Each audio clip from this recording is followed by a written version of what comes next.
You don't even have to flip the calendar back a full year to see the power Lake Erie waves can have on our lives. Last spring, storms created waves that washed out a highway on Marblehead Island and flooded state roads and parks along the shoreline. This year, so far, there's less ice to help buffer those shorelines. By forming an ice foot along that shoreline, then when you start to get the warm up, you've at least got that shelf before it melts, so you've got some protection. So that wave action isn't always still continuing right up over the beach, onto the dune, or on the cliff. So it provides a little bit of a buffer while it's there. Well, we don't have it. As a geographer at the University of Toledo, Patrick Lawrence has studied Great Lakes water level changes and doesn't expect a swift turnaround back to normal. We do go through these cycles every 10, 12, 14 years. We'll hit a peak, then it will ebb back to an average, and then we'll go low again.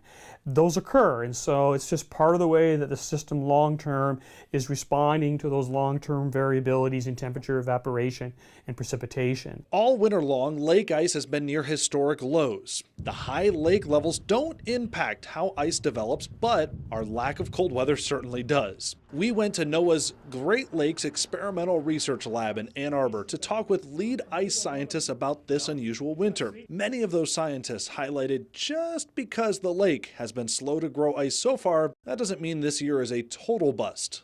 Yet. That will be usually occur in March and May. Some year in March, early March is have a maximum. So maybe mid of March, yeah, that will be, but this is a year-to-year change. When we think iced over Lake Erie, the winters of 2014 and 2015 come to mind.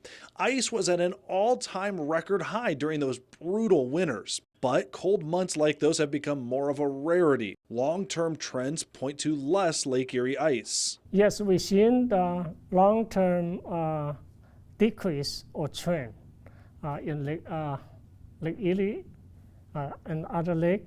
However, after 2014-15's high ice cover, the trend was decreased significantly, but still have a downward trend. If that trend does continue, it will impact much of Northwest Ohio, even those that live far away from the shores of Lake Erie. Winters that have low ice are followed by warmer than average spring seasons. Let's look at the 3 lowest ice years since 1970s. Spring was, on average, nearly 2 degrees warmer. Probably doesn't sound like much, but it's the difference between a frigid, long spring and an early warm breakout from winter. It remains to be seen what the rest of this winter holds for Lake Erie, but the impacts of weather today will be felt for some time to come.